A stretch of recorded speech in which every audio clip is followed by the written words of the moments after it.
하나님의 말씀입니다. 역대상 28장 1절에서 10절 말씀 교독합니다. 다윗이 이스라엘 모든 고관들 곧 각 지파의 어른과 왕을 섬기는 반장들과 천부장들과 백부장들과 및 왕과 왕자의 모든 소유와 가축의 감독과 내시와 장사와 모든 용사를 예루살렘으로 소집하고 이에 다윗이 일어서서 이르되 나의 형제들 나의 백성들아 내 말을 들으라. 나는 여호와의 언약궤 곧 우리 하나님의 알타를 보완할 성전을 건축할 마음이 있어서 건축할 재료를 준비하였으나 하나님이 내게 이르시되 너는 전쟁을 많이 한 사람이라 피를 많이 흘렸으니 내 이름을 위하여 성전을 건축하지 못하리라 하셨느니라. 그러나 이스라엘 하나님 여호와께서 전에 나를 내 부친의 온 집에서 택하여 영원히 이스라엘 왕이 되게 하셨으니 곧 하나님이 유다 지파를 택하사 머리를 감으시고 유다의 가문에서 내 부친의 집을 택하시고 내 부친의 아들들 중에서 나를 기뻐하사 온 이스라엘의 왕을 삼으셨느니라. 여호와께서 내게 여러 아들을 주시고 그 모든 아들 중에서 내 아들 솔로몬을 택하사 여호와의 나라 왕위에 앉혀 이스라엘을 다스리게 하려 하실세. 내게 이르시기를 내 아들 솔로몬 그가 내 성전을 건축하고 내 여러 들을 만들리니 이는 내가 그를 택하여 내 아들로 삼고 나는 그의 아버지가 될 것임이라. 그가 만일 나의 계명과 법도를 힘써 준행하기를 오늘과 같이 하면 내가 그의 나라를 영원히 견고하게 하리라 하셨느니라. 이제 너희는 온 이스라엘 곧 여호와의 회중이 보는 데에서와 우리 하나님이 들으시는 데에서 너희 하나님 여호와의 모든 계명을 구하여 지키기로 하라. 그리하면 너희가 이 아름다운 땅을 누리고 너희 후손에게 미쳐 영원한 기업이 되게 하리라. 내 아들 솔로몬아, 너는 내 아버지의 하나님을 알고 온전한 마음과 기쁜 뜻으로 섬길지어다. 여호와께서는 모든 마음을 감찰하사 모든 의도를 아시나니 내가 만일 그를 찾으면 만날 것이요 만일 내가 그를 버리면 그가 너를 영원히 버리시리라. 그런즉 이제 너는 삼갈지어다. 여호와께서 너를 택하여 성전의 건물을 건축하게 하셨으니 힘써 행할지니라 하니라. 아멘. 다 함께 기도하겠습니다. 하나님 아버지 은혜와 사랑을 감사합니다. 복되고 거룩한 주일 하나님 앞에 나와왔습니다. 우리와 함께 하시고 영광 가운데 참으로 하나님 되심을 드러내 주옵소서.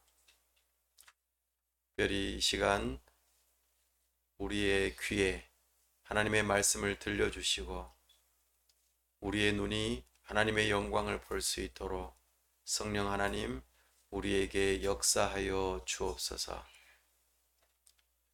우리가 하나님을 만남으로 크게 기뻐하고 즐거워하며 하나님을 섬기는 하나님의 백성들 다 될 수 있도록 은혜 베풀어 주옵소서.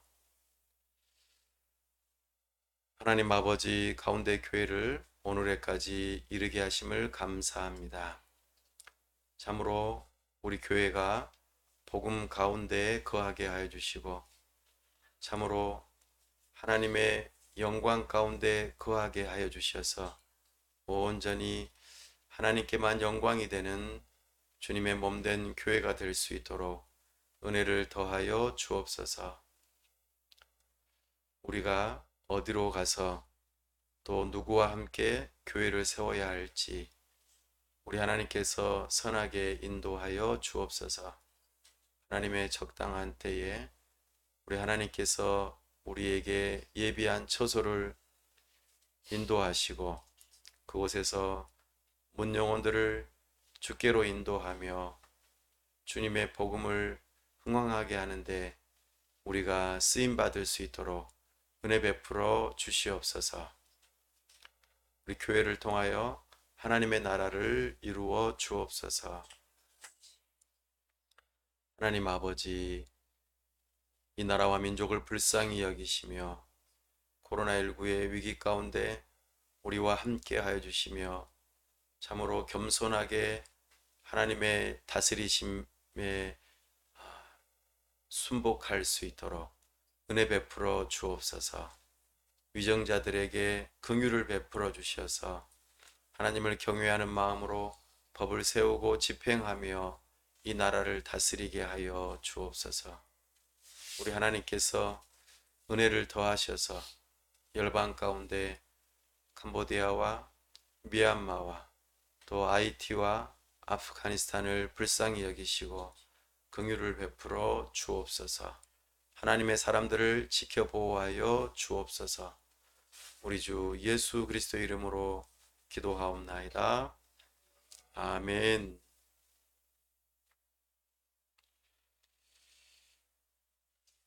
걸어서 성경 속으로 성경여행 42번째 시간입니다. 오늘은 역대상을 중심으로 새 언약의 예고 11번째 내용을 함께 나누고자 합니다. 성경을 전체적으로 통일성 있게 살펴보려면 한 가지 주제를 따라 성경을 보는 눈이 필요합니다. 우리는 하나님 나라의 역사라는 주제의식을 가지고 성경을 전체적으로 살펴보고 있습니다. 하나님께서 하나님의 나라를 시작하시고 그 일들을 발전하시며 또한 완성하실 것을 성경을 통하여 계시하십니다. 그러므로 우리는 성경을 통하여 하나님의 나라의 역사를 바라보고 오늘 나는 어떠한 존재이고 이 시대에 우리는 무엇을 해야 하고 앞으로 어떻게 하나님의 나라가 펼쳐질지를 바라보며 하나님께 귀하게 쓰임 받을 수 있기를 바랍니다. 역사라 함은 시간의 흐름을 말하죠. 특별히 시간의 흐름에 따라 여러 가지 일들이 이루어지는 것을 기록한 것, 이것이 역사입니다. 특별히 하나님 나라의 역사를 시대 구분하는 것은 아주 중요한 의미를 갖습니다. 하나님께서 하나님의 나라를 통치하는 일에 있어서 중요한 분기점들이 있기 때문입니다. 그것을 나누는 중요한 기준은 언약입니다. 하나님께서 어떠한 언약을 선포하셨느냐에 따라 시대가 구분이 되어지고 그러나 그게 결코 따로따로 떨어진 것이 아니라 하나의 큰 물줄기를 이루는 것처럼 큰 흐름이 있고 그 하나님의 다스리심이 여전히 유효하다는 것을 우리는 기억할 필요가 있습니다. 오늘 우리가 다루는 역대상은 포로 시대에 해당합니다. 역대상의 내용을 가만 들여다보면 포로 시대만 이야기하는 것은 아닐 텐데 라고 생각할 수 있겠지만 포로 시대에 하나님의 나라의 전체적인 역사를 보게 하기 때문에 우리는 포로 시대를 기준으로 역대상 또 역대하를 살펴보려고 합니다. 하나님께서는 창조 언약을 시작으로 아담 언약, 노아 언약, 아브라함 언약, 모세 언약, 다윗 언약, 그리고 새 언약을 예고하는 이런 모든 과정 가운데에서 하나님의 나라를 이루어가고 계십니다. 오늘 역대상은 그 모든 것을 한눈에 명확하게 보여줍니다.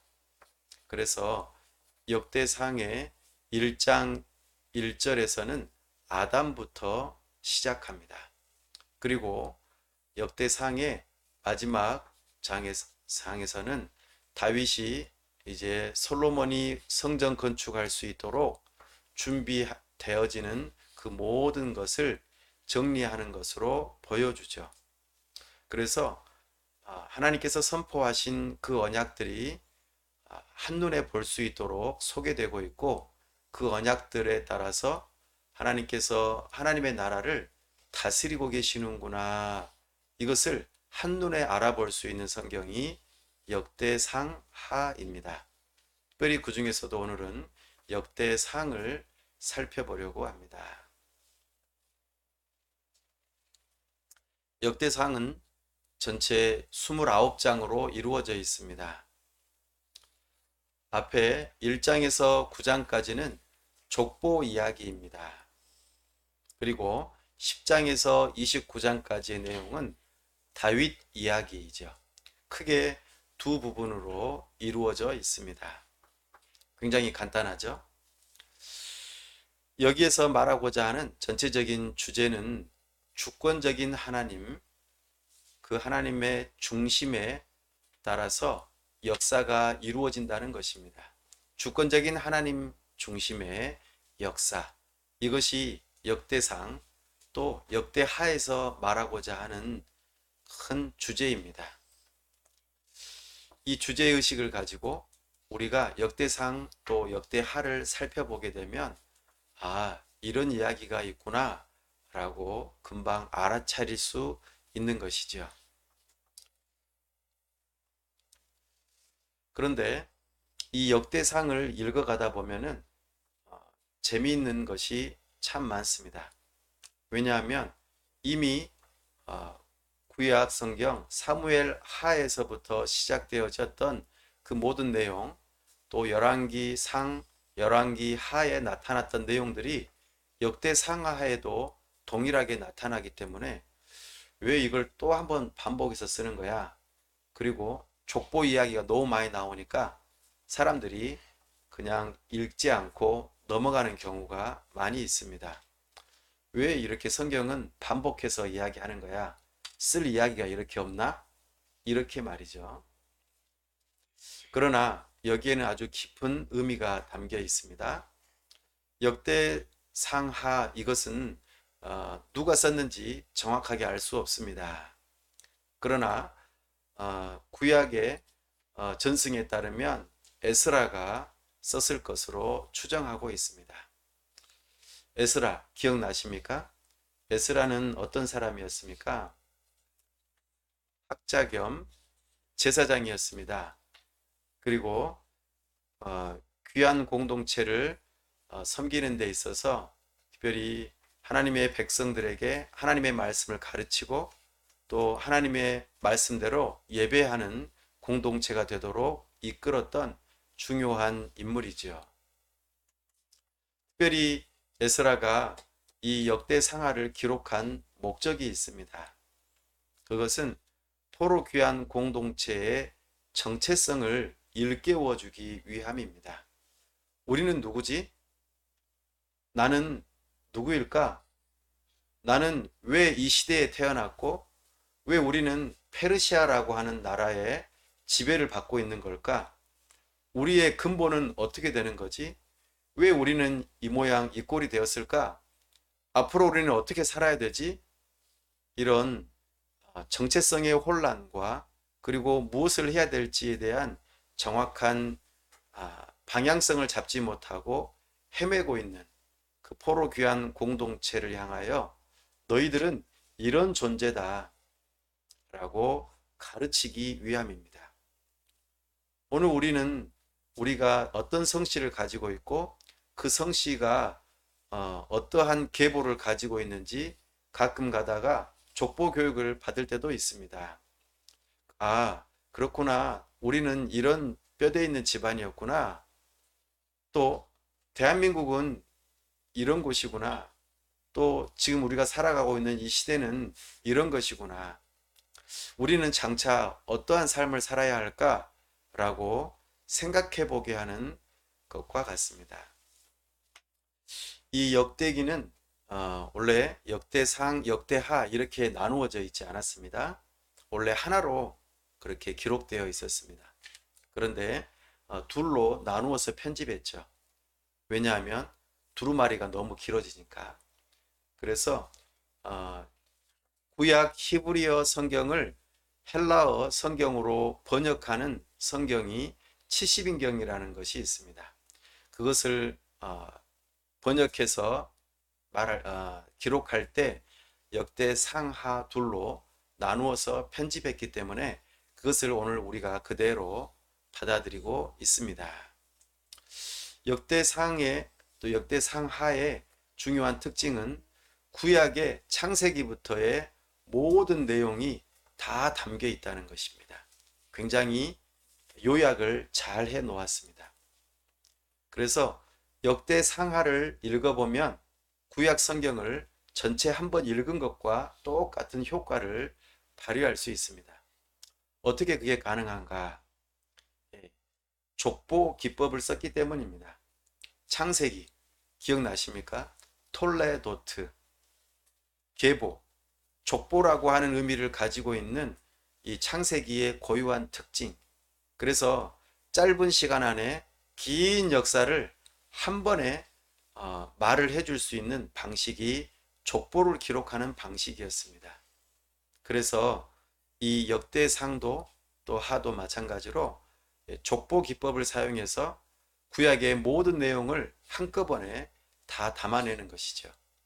그렇지만 모든 것을 다 담아내지는 않습니다. 특별한 목적을 가지고 담아내는 것이 있다는 것이죠.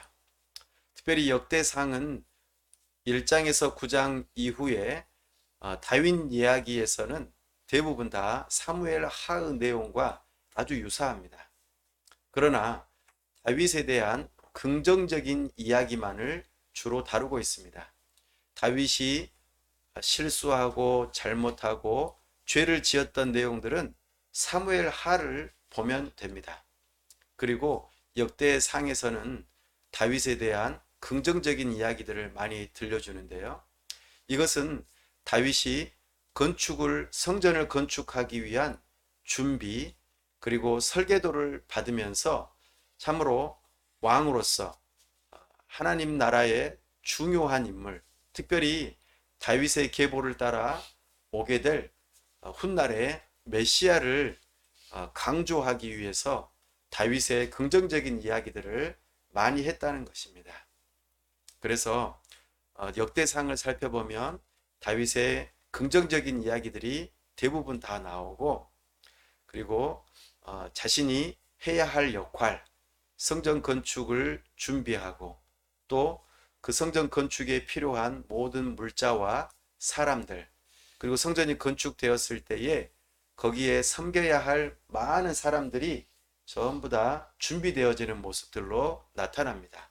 그래서 특별히 왕과 성전을 섬길 제사장의 계보들이 중요하게 후반부에서는 나타납니다. 이렇게 역대상을 가만 들어보면서 그렇다면 역대상을 읽어볼 가치가 있겠구나, 이런 생각이 드실 겁니다. 그렇다면 이제 하나님 나라의 세 가지 요소를 따라서 우리가 역대상을 조금 더 살펴보도록 하겠습니다. 첫 번째 하나님 나라의 요소인 영토를 중심으로 살펴보겠습니다. 영토, 하나님의 땅이죠. 특별히 역대상은 이 모든 것이 하나님을 중심으로 이루어져 있다고 말하고 싶어 합니다. 그래서 역대상을 기록하는 저자는 언약궤라고 하는 이 단어를 많이 사용합니다. 그리고 여호와 하나님의 궤라고 하는 용어를 사용하죠.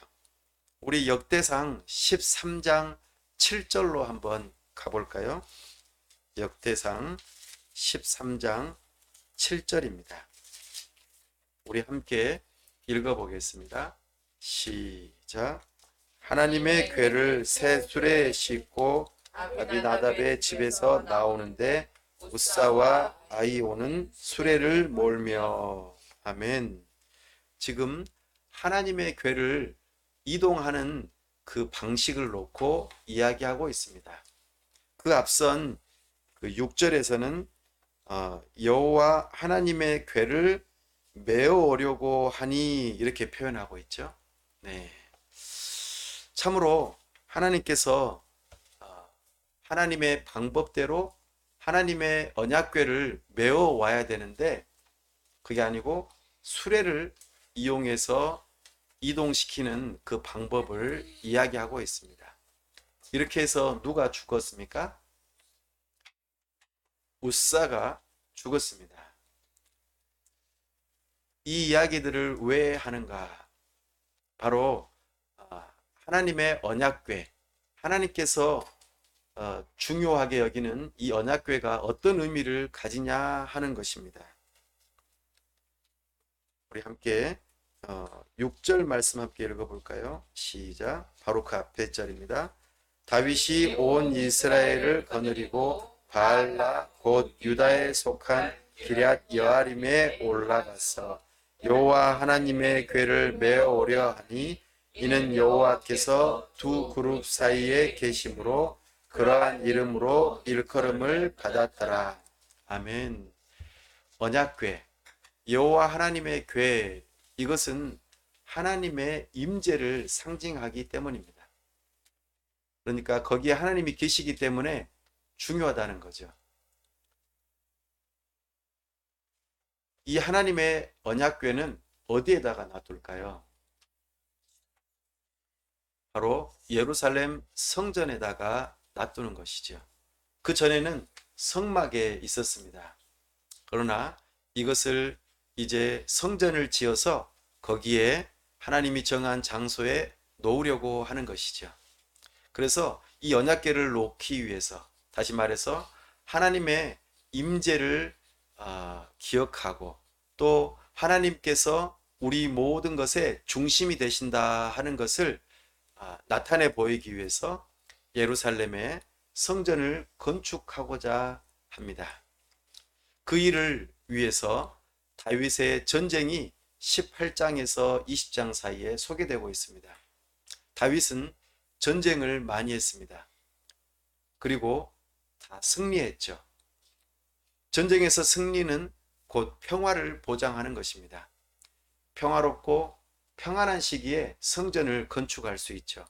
전쟁을 하면서 성전을 건축할 수는 없습니다. 그래서 하나님께서는 다윗을 사용하셔서 전쟁하게 하시고 평화를 확보하게 만들면서 건축을 준비하게 합니다. 나아가 성전을 섬기는 자들을 준비하게 하죠. 그래서 하나님 중심으로 모든 나라가 통치되어질 수 있도록 그렇게 하게 하는 것이죠. 이것을 역대상을 기록하면서 지금 이스라엘 백성들에게 말하고 있는 것입니다. 너희가 포로로 붙잡혀 갔다가 다시 예루살렘으로 돌아왔고 성전을 건축하는 데 있어서 너희들이 왜 이 일을 하는 줄 아느냐라고 묻는 것과 같습니다. 하나님의 성전이 다 무너지고 없는 그 상황에서 에스라는 이스라엘 백성들을 향하여서 성전을 다시 지어야 한다. 왜 그러한가? 바로 우리 이스라엘 민족은 하나님을 중심으로 살아야 하기 때문이다. 이것을 가르치기 위함이죠. 하나님과의 관계 속에서 우리 민족은 의미가 있다. 이것을 말해주기 위함입니다. 웨스트민스터 소교리 문답 1문답의 질문이 무엇입니까? 사람의 주된 목적은 무엇입니까? 사람은 왜 삽니까? 라고 묻는 것이죠. 사람은 왜 삽니까?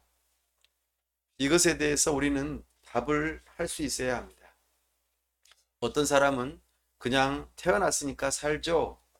또 어떤 사람은 행복을 추구하면서 살아갑니다. 이렇게 표현하기도 합니다.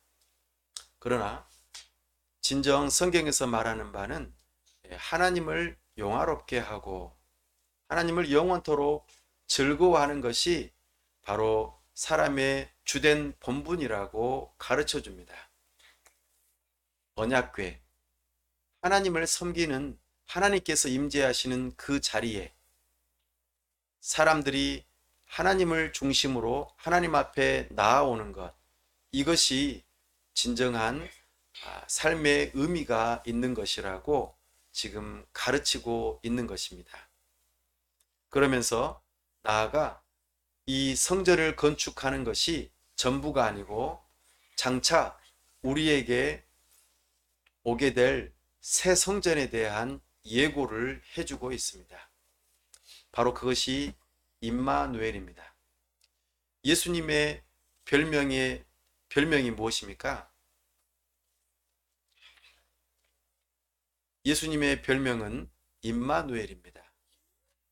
임마누엘은 하나님이 우리와 함께 계신다라는 뜻입니다.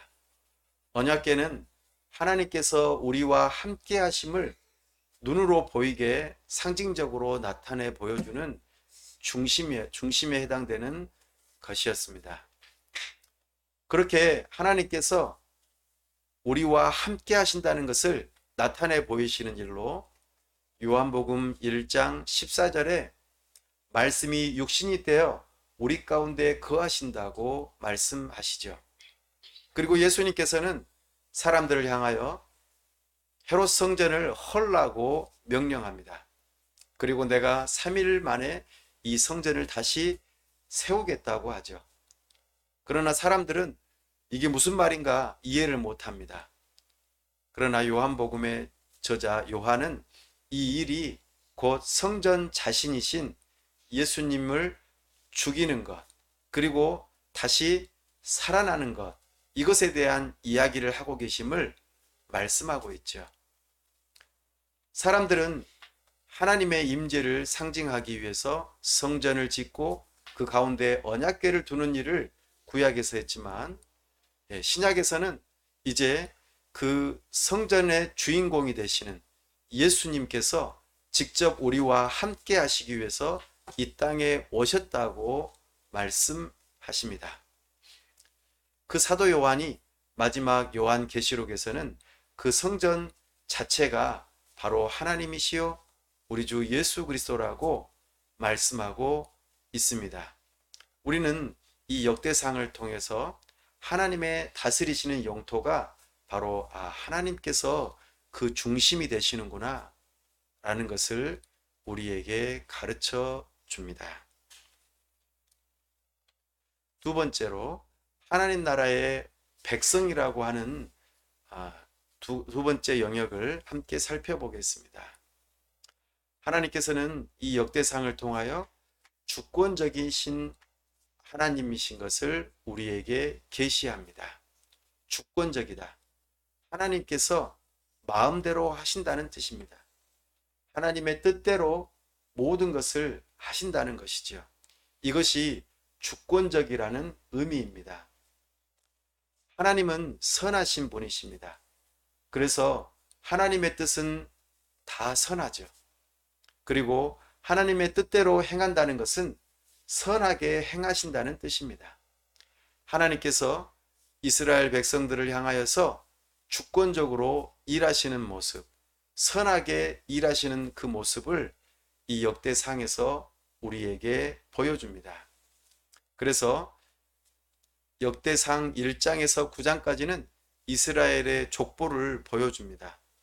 처음에 아담, 그리고 셋, 에노스 이렇게 시작을 합니다. 우리 역대상 1장으로 함께 이동해 볼까요? 역대상 1장 1절 말씀입니다. 함께 읽어보겠습니다. 시작. 아담, 셋, 에노스. 네. 족보를 시작하는데 아담부터 시작합니다. 하나님께서 주권적으로 온 세상을 창조하시고 거기에 첫 번째 사람 아담을 주권적으로 만드셨습니다.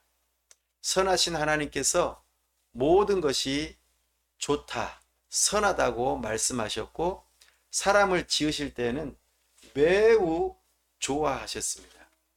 참으로 선하신 하나님께서 주권적으로 사람을 만드셨죠. 그러나 첫사람 아담은 범죄함으로 타락하였습니다. 하나님의 뜻과는 반대되는 행동을 하였죠. 자기 자신이 하나님처럼 되려고 하는 반역을 저지른 것입니다. 그로 인하여 세상에 죄가 들어오고 모든 사람은 죽게 되었죠. 그러나 하나님께서는 그들을 그냥 내버려 두지 아니하시고 아담과 언약을 맺으십니다. 무슨 언약입니까? 여자의 후손을 보내주시겠다고 약속하시죠. 그 언약을 따라서 사람이 태어납니다. 아담의 첫째 아들 가인, 두 번째 아들 아벨, 이 두 사람은 다 여자의 후손으로서 적당한 구원을 위한 사람들이 아니었습니다. 그러나 하나님께서는 세 번째 아들을 주시면서 이 일들을 이루어 가시겠다고 하시죠. 그 사람이 누굽니까? 세 번째 아들이 누구죠? 셋입니다. 네, 세 번째니까 셋. 네, 그 아들이 여호와의 이름을 불렀더라 그렇게 말합니다. 하나님을 찾는 것이죠. 그 계보를 따라서 여자의 후손, 그러니까 우리의 구원자를 보내주기 위한 그 계보들이 하나하나 소개되고 있는 모습을 우리에게 보여줍니다. 나아가 노아의 계보를 보여주죠. 노아의 세 아들이 있었죠. 셈, 함, 야벳. 이 세 계보를 열거하되 특별히 셈의 계보를 더 중요하게 여기면서 계속적으로 이야기를 해줍니다. 온 인류의 하나님이신 것을 말씀하신과 더불어서 특별히 우리는 페르시아 제국의 변방이고 겨우 살아남은 남은 자들에 불과하지만 사실은 하나님께서 아담을 지으시고 그리고 그 이후로 계속해서 사람들을 지으시는 가운데 우리가 노아의 아들 중에서 셈의 계보를 따라 셈의 계보 중에서도 아브라함을 따라 그렇게 우리가 형성된 민족이라는 것을 이 족보를 통해서 발견하는 것입니다. 아, 그렇구나. 하나님께서 다 계획이 있으시구나. 하나님께서 다 선하신 계획이 있으시구나. 그 일에 우리를, 특별히 우리 이스라엘 민족을 쓰시고자 하시는구나 라고 하는 것을 깨닫게 하는 것입니다. 역대상 2장 1, 2절 말씀을 함께 읽어보시죠. 함께 읽겠습니다. 이스라엘의 아들은 이러하니 루벤과 시므온과 레위와 유다와 이사갈과 스불론과 단과 요셉과 베냐민과 납달리와 갓과 아셀이다. 아멘. 이스라엘, 야곱의 새로운 이름이죠. 우리가 이스라엘이라고 하는 이름을 가지게 된 이유가 여기 있었구나. 지금 에스라가 이스라엘 그 귀한 공동체를 향하여 교육하고 있는 것입니다. 우리는 이런 존재이구나. 이렇게 하나님의 구원의 역사를 위해서 특별하게 부름받은 존재이구나 라고 깨닫는 것입니다. 그런데 어쩌다 우리가 이렇게 망해버렸지? 라고 자문하는 것이죠. 어쩌다가 이렇게 되었습니까? 어떻게 해서 이렇게 됐죠? 그 이유를 역대상 5장 25절과 26절에서 먼저 말해줍니다. 우리 역대상 5장 25절에서 26절을 찾아서 함께 더 읽어보겠습니다. 시작. 그들이 그들의 조상들의 하나님께 범죄하여 하나님이 그들 앞에서 멸하신 그 땅 백성의 신들을 가늠하듯 섬긴지라. 그러므로 이스라엘 하나님이 아수르 왕 불의 마음을 일으키시며 아수르 왕 디글랏 빌레셀의 마음을 일으키시매 곧 루벤과 갓과 므낫세 반 지파를 사로잡아 할라와 하볼과 하라와 고산 강가에 옮긴지라. 그들이 오늘까지 거기에 있으니라. 아멘. 아, 이렇게 북이스라엘이 이렇게 해서 망했구나. 이거를 깨닫게 하는 것이죠.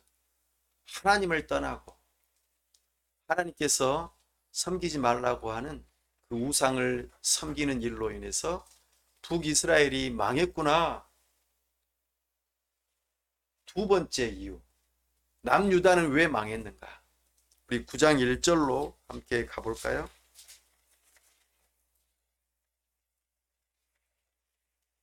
9장 1절 다 함께 읽어보십시다. 시작.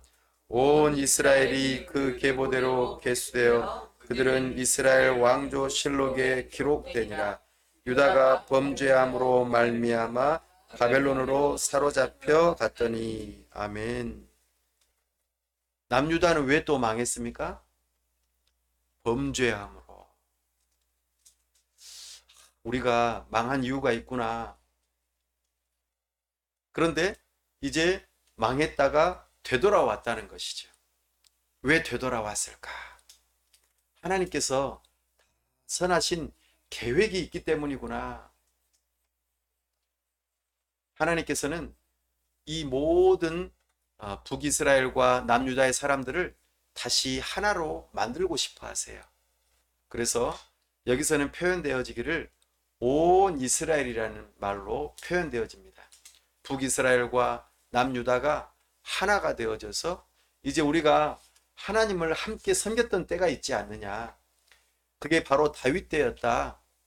우리가 솔로몬 이후로 나누어지기 이전에 다 한 가지로 하나님 앞에 나와 하나님께 예배하는 공동체였다.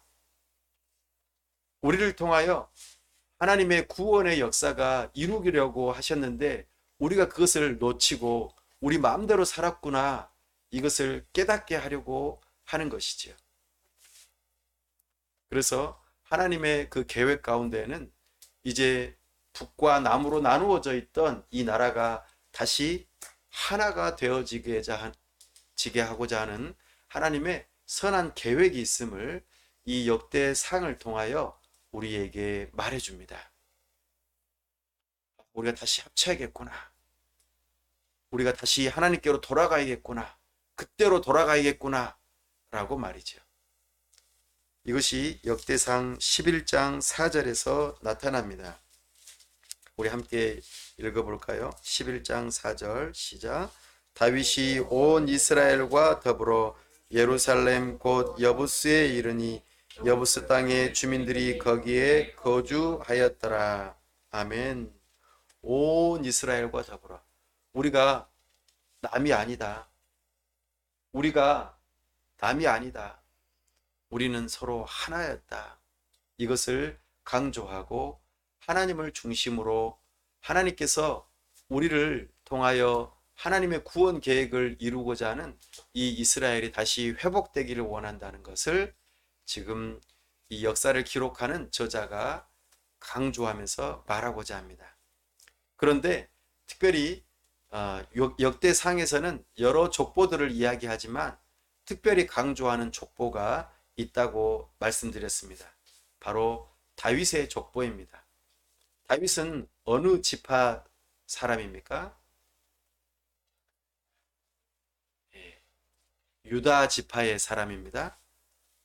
우리 앞으로 나아가 보죠. 역대상 2장입니다. 역대상 2장 3절 말씀 함께 읽어보시죠.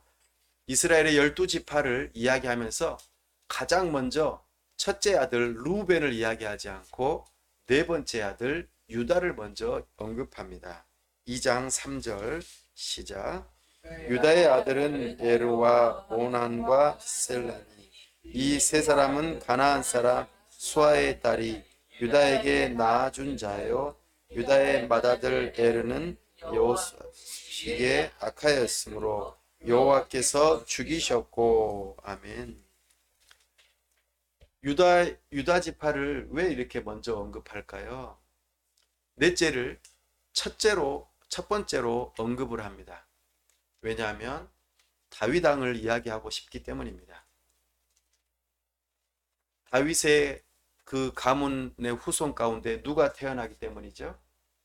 바로 예수 그리스도께서 태어나시기 때문입니다. 이것을 예고편으로 보여주고 싶은 것입니다. 강조합니다.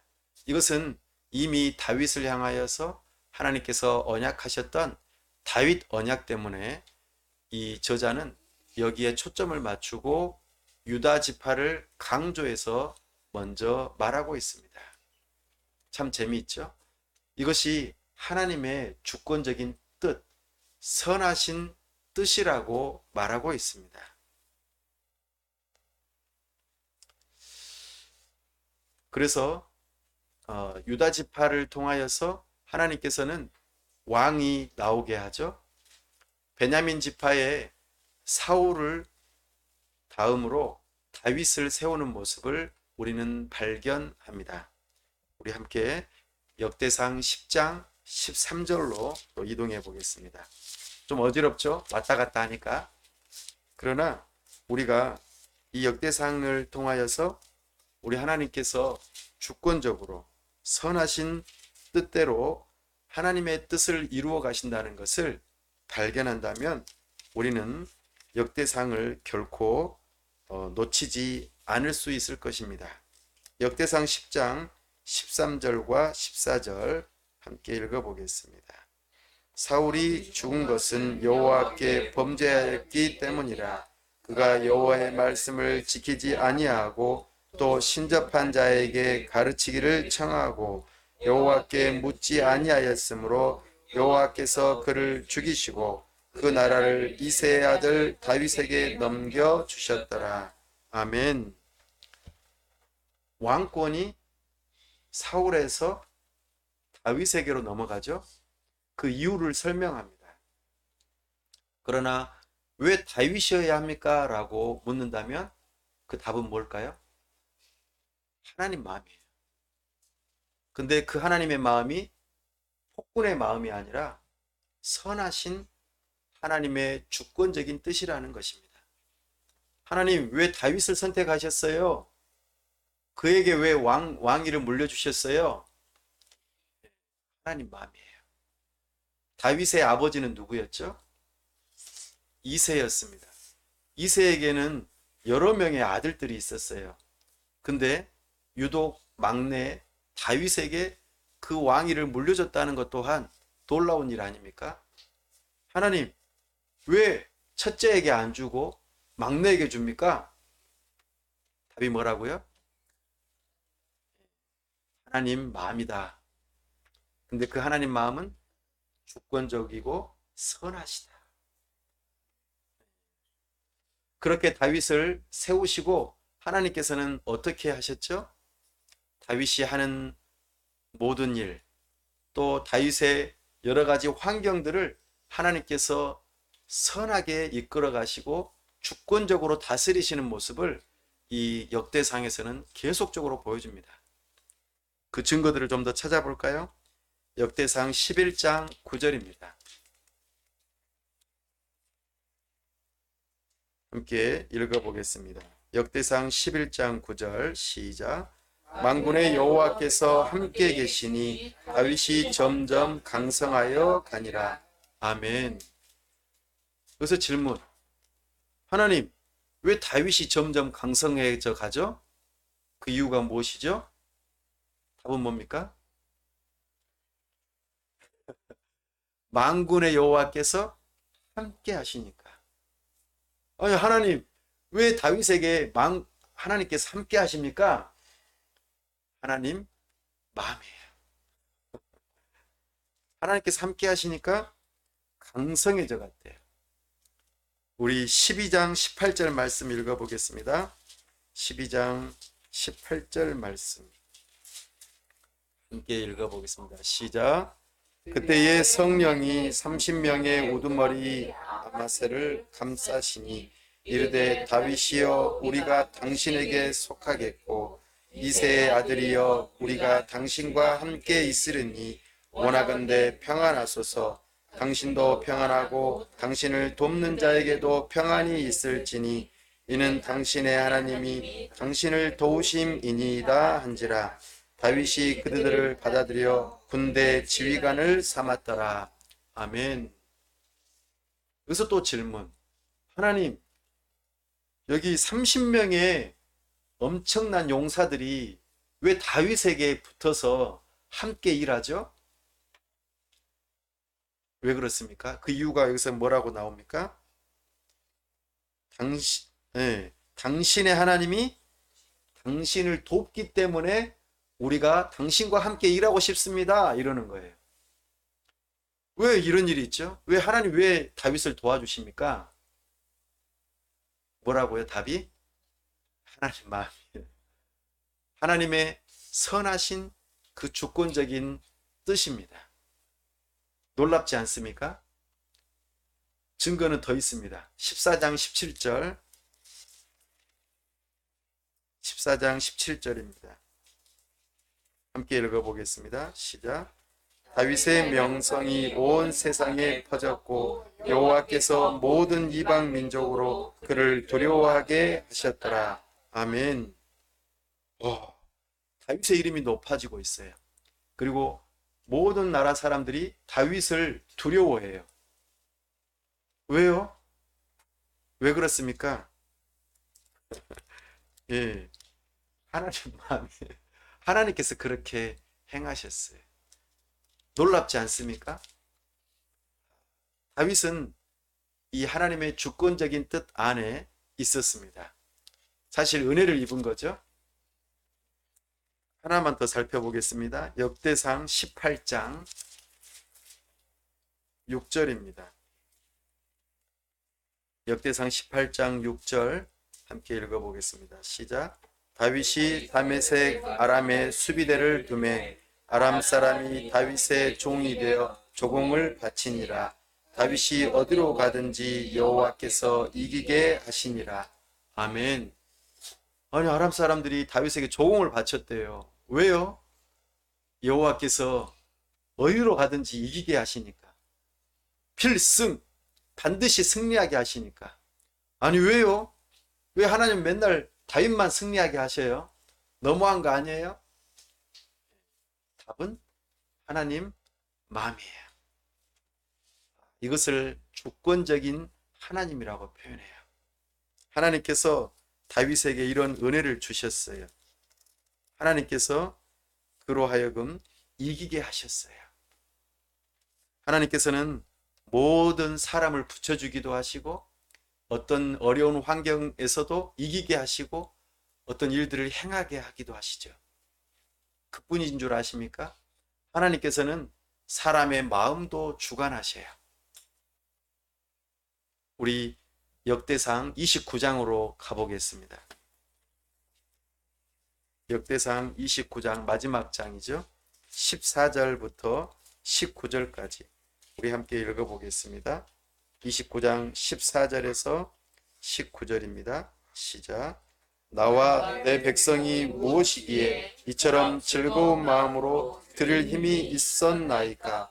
모든 것이 주께로 말미암아 싸우니 우리가 주의 손에서 받은 것으로 주께 드렸을 뿐이니이다. 우리는 우리 조상들과 같이 주님 앞에서 이방 나그네와 거류민 되리라. 세상에 있는 날이 그림자 같아서 희망이 없나이다. 우리 하나님 여호와여, 우리가 주의 거룩한 이름을 위하여 성전을 건축하려고 미리 저축한 이 모든 물건이 다 주의 손에서 왔사오니 다 주의 것이니이다. 나의 하나님이여, 주께서 마음을 감찰하시고 정직을 기뻐하시는 줄을 내가 아나이다. 내가 정직한 마음으로 이 모든 것을 즐거이 드렸사오며 이제 내가 또 여기 있는 주의 백성이 주께 자원하여 드리는 것을 보니 심히 기쁘도소이다.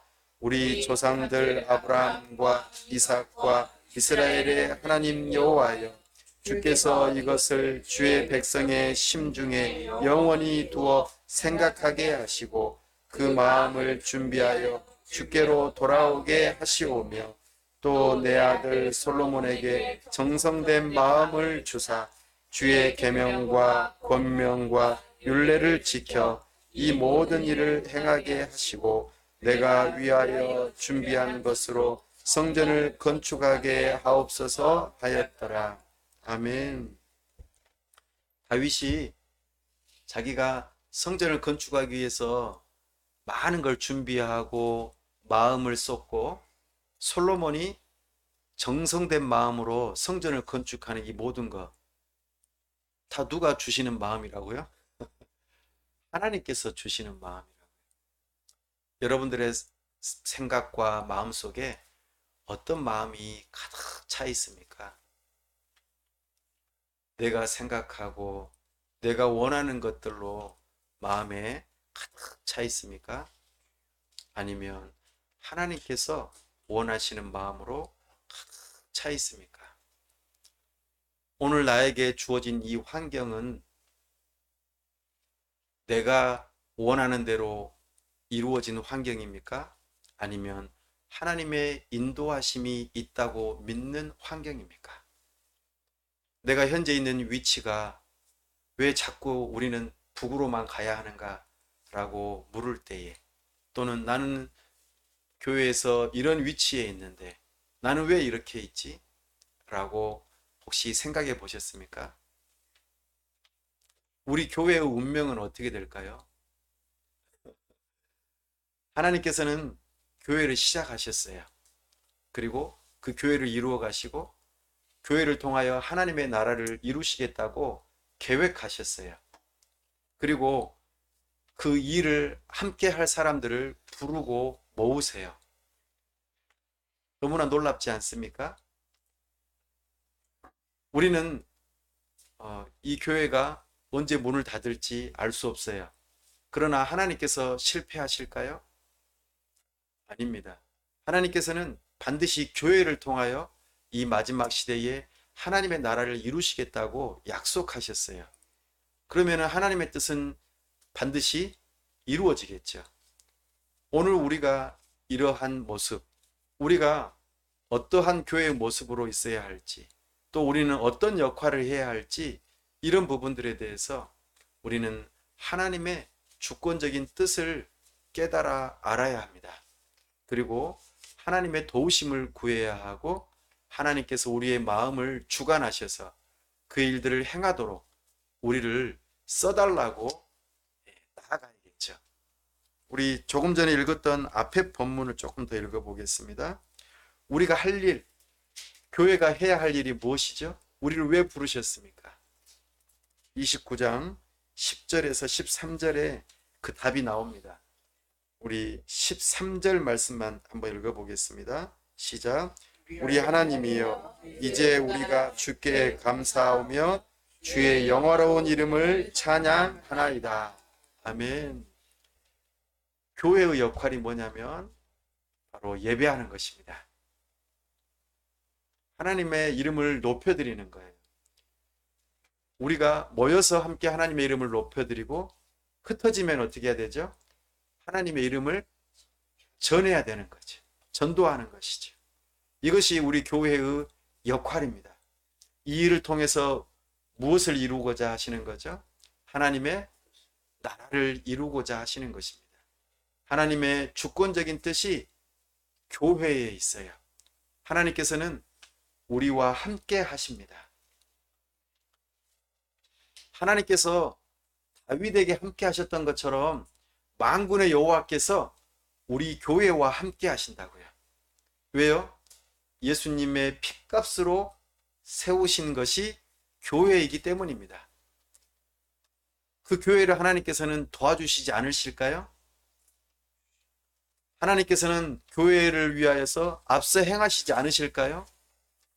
예수 그리스도의 보혈을 믿고 나아가는 우리에게 이김을 주시지 않으실까요?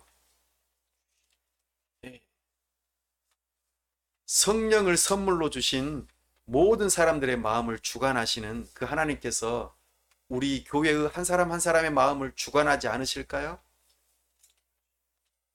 하나님의 백성, 하나님께서는 주권적으로 그것도 선하신 뜻을 따라서 우리를 이끌어 주십니다. 우리나라의 정세, 세상의 악과 고통의 문제도 우리 하나님께서는 우리가 다 이해할 수는 없지만 그 모든 악과 고통의 문제를 십자가에서 담당하시고 부활로서 그 모든 문제를 해결하시는 모습으로서 주권적으로 하나님의 나라를 이루어 가신다는 것을 우리에게 보여주십니다. 이것이 지금 역대상을 읽어가는 그 포로 귀한 공동체의 모습이라는 것을 우리에게 가르쳐 주십니다. 이제 하나님 나라의 세 번째 요소인 주권, 특별히 새 언약에 대해서 잠깐 말씀드립니다. 여기에서는 도드라지게 역대상에서는 모세 언약과 다윗 언약이 두드러지게 나타납니다. 그리고 그것을 기억하시는 하나님께서 다윗의 그 계보를 따라 성전을 짓게 하시고 또 그 자녀 손들 가운데 하나님께서 메시아를 보내주시겠다고 하는 내용이 나타나죠. 이것을 통해서 우리가 살펴볼 수 있는 바는 새 언약의 체결자이신 메시아가 올 것이라는 것을 이 역대상이 예고하고 있다는 것입니다. 그리고 새 성전을 통해서 영원한 하나님의 나라가 이루어질 것을 예고하고 있고 노아의 그 자손들이 온 인류에 퍼져 있다라는 것을 말하면서 온전하게 된 이스라엘, 곧 믿음으로 새롭게 된 하나님의 백성들을 통하여 이제는 온 인류가 교회로서 하나님 나라로 세워지는 데에 부름을 받게 될 것에 대한 예고편으로 이 역대상을 기록하고 있다는 것을 우리는 발견할 수 있습니다. 사랑하는 여러분, 오늘 우리는 이 역대상을 통하여 어떤 복음을 들을 수 있겠습니까? 예루살렘이 이 역대상의 중심이 되는 이유가 무엇입니까? 예루살렘 안에 성전이 있기 때문입니다. 그 성전이 이 역대상의 이야기의 중심이 되는 이유가 무엇일까요? 바로 언약궤가 있기 때문입니다. 그러면 그 언약궤가 모든 것의 중심이 되는 이유는 무엇입니까? 바로 하나님께서 함께 하시기 때문입니다. 하나님께서 모든 세상의 중심이 되신다는 것을 이 역대상을 통해서 우리에게 알려줍니다. 그러면서 그 포로 귀한 공동체를 향하여 성전이 재건되어야 할 이유가 무엇인가? 성전을 중심으로 너희들이 나와 함께 교제하는, 여전히 너희는 나의 백성이라는 것을 알려주고자 하는 것이죠. 그리고 이 성전은 눈에 보이는 성전이 참된 성전이 아니라, 건물이 참된 성전이 아니라 우리에게 앞으로 보내질 참된 성전, 예수 그리스도가 올 것에 대한 그 예고편으로 이 역대상이 기록되었다는 것입니다. 그래서 앞서 말씀드린 바와 같이 예수님께서는 이 성전을 헐라고 하시고 사흘 만에 다시 세우겠다고 하시죠. 그 일을 위해서 예수님께서 이 땅에 오셨다고 사도 요한은 요한복음 1장 14절에서 말씀하고 있습니다. 말씀이 육신이 되어 우리 가운데 거하심에 참으로 하나님께서 하나님의 영광으로 우리 눈에 보임받은 분이 바로 예수님이라는 것입니다. 예수님은 임마누엘 되셔서 우리와 함께 하신다는 것, 이것이 우리에게는 복음이죠. 그 예수님을 믿는 믿음을 가진 사람들을 하나님께서는 성령을 보내셔서 우리 몸을 성전 삼으시겠다고 고린도전서 3장 16절에서 약속하고 계십니다. 그러니 이것이 복음이지 않을 수가 없죠. 복음입니다. 예수님을 이 땅에 보내셔서 우리를 성전 삼으시겠다고 하는 이 놀라운 복음, 이 복음에 대해서 여러분들은 믿어지십니까? 그 믿음을 가진 자들을 향하여 하나님께서 약속하십니다. 요한계시록 21장 3절 말씀에 최종적으로 참된 성전은 곧 하나님의 장막이요 그 성전 자체이신 하나님께서 우리를 담고 계신다고 말씀하십니다. 이제는 더 이상 우리 눈에 성전이 보이지 않습니다. 왜냐하면 성전이신 하나님께서 우리를 품고 계시기 때문이죠. 바로 그곳이 하나님의 나라입니다. 그 하나님의 나라에 들어가려면 우리에게 보내주신 바 된 그 예수 그리스도, 임마누엘 되신 예수 그리스도를 믿는 자에게 그 놀라운 은혜가 허락됩니다. 이것을 꼭 믿는 믿음을 가지실 수 있기를 바랍니다. 말씀을 정리합니다. 오늘 역대상은 주권적인 하나님 중심의 역사가 담겨 있는 내용이라고 말씀드렸습니다. 오늘 우리가 본문으로 삼았던 28장으로 되돌아가 보십시다. 28장 4절입니다. 28장 4절 말씀을 먼저 읽어보겠습니다. 시작. 그러나 이스라엘 하나님 여호와께서 전에 나를 내 부친의 온 집에서 택하여 영원히 이스라엘 왕이 되게 하셨나니 곧 하나님이 유다 지파를 택하사 머리를 삼으시고 유다의 가문에서 내 부친의 집을 택하시고 내 부친의 아들들 중에서 나를 기뻐하사 온 이스라엘의 왕을 삼으셨느니라. 아멘. 여기서 반복되는 말씀이 무엇입니까?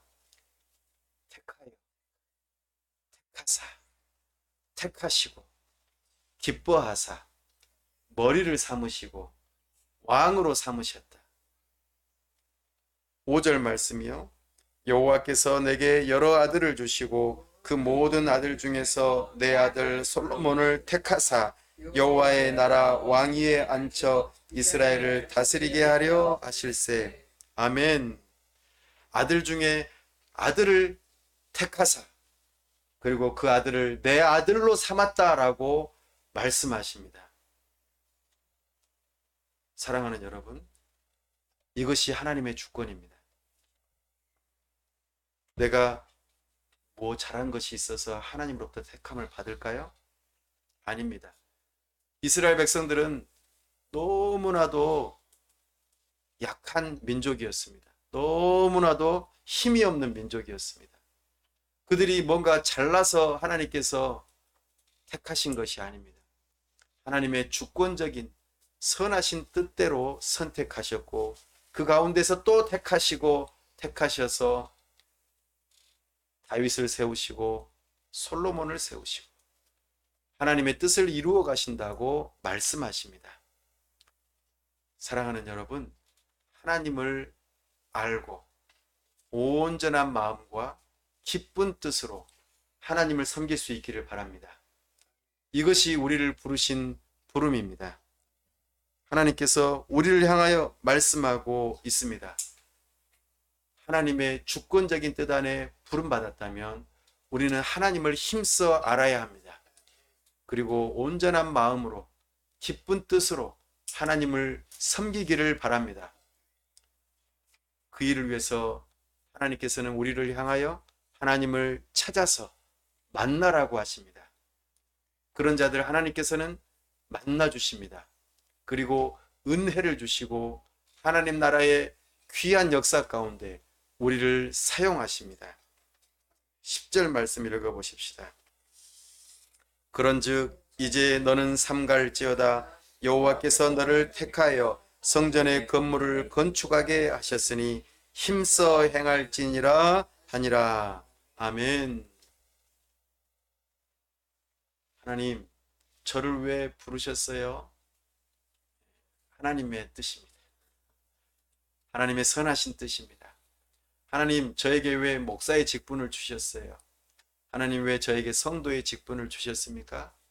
하나님, 저에게 왜 장로의 직분과 권사의 직분을 주셨습니까? 솔로몬은 왕의 직분을 받아서 자기 자신의 직분을 따라 힘써 행했다고 말합니다. 우리도 하나님께서 주님의 몸된 교회를 통하여 하나님의 나라를 이루어 가시겠다 말씀하십니다. 나의 능력을 보고 부르신 것이 아닙니다. 나의 잘남을 보고 부르신 것이 아닙니다. 나의 인맥을 보고 부르신 것이 아닙니다. 하나님의 주권적인 뜻입니다. 하나님께서 나를 통해 이루시고자 하는 하나님의 전능하심 까닭에 우리는 아멘이라고 할 수 있습니다. 그리고 하나님께서 우리를 통하여 그 일을 이루고 싶어 하십니다. 나는 아무것도 아니지만 하나님은 능력이 있으신 분이십니다. 하나님께서는 주권적으로 우리를 쓰고 싶어 하십니다. 그러니 내가 있는 그 자리에서 힘써 하나님의 뜻을 행하고자 할 때 하나님께서는 주님의 몸된 교회를 세우시고 그 일들을 통하여 하나님의 나라를 이루어 가실 것입니다. 이 일에 모두가 쓰임 받을 수 있기를 간절히 바랍니다. 시간 함께 기도하기를 원합니다. 하나님의 선하신 주권적인 뜻 앞에 겸손하게 하여 주옵소서. 내가 다 이해가 안 되더라도 하나님께서 우리의 마음과 환경과 일과 모든 상황들을 주관하신다는 믿음을 가지고 안심하게 하여 주시고 평안하게 하여 주시고 참으로 모든 것들을 하나님께 내어 맡기고 하나님을 의지하는 인생이 되게 해달라고 기도하시고 참으로 우리 하나님께서 우리 삶의 중심이 되어 주셔서 참으로 하나님을 예배하는 삶, 하나님의 말씀 앞으로 나아가는 삶, 또 말씀이 육신이 되어 우리 가운데 거하신 예수 그리스도를 붙드는 삶, 하나님의 영광을 사모하는 삶, 또 주님의 몸된 교회를 중심으로 참으로 복음을 전하며 하나님의 영광을 위하는 하나님 중심의 삶을 살아가게 해달라고 이 시간 다 같이 함께 합심해서 기도합시다. 아버지 하나님, 이 시간 하나님 아버지 우리를 주권적으로 다스리시며 우리에게 은혜를 베푸셔서 복음을 듣게 하시고 하나님의 자녀가 되게 하시며 하나님께서 우리를 택하셔서 하나님의 백성 삼아주신 것을 감사하며 두려워하지 아니하고 참으로 기뻐하며 우리의 마음을 드리며 우리의 여러 가지 환경들과 일들에 낙심하지 아니하고 우리를 선하게 인도하시고 우리와 함께 하시는 하나님을 믿는 믿음으로 담대하게 하여 주시고 하나님 앞에 맡겨드리며 기도하게 하여 주시고 모든 여러 가지 어려운 일들을 하나님 앞에 내어놓고 하나님의 선하신 인도하심을 기다리는 자들이 되게 하여 주시고 우리 하나님께서 말씀하시고 우리를 인도하신다는 것을 믿는 믿음으로 하나님 앞에 나아가 찬양하고 예배하며 하나님께 모든 걸 내어드리고 참으로 우리 주님을 믿는 믿음으로 거룩한 성전으로서 우리 주님 앞에 나아가기를 힘쓰고 말씀을 듣기에 힘쓰고 하나님의 영광 보기를 힘쓰며 참으로 각자의 처소에서 각자의 직분을 따라 주님의 몸된 교회를 세우며 각자가 감당해야 할 사명들을 잘 감당할 수 있도록 은혜를 더하여 주시옵소서.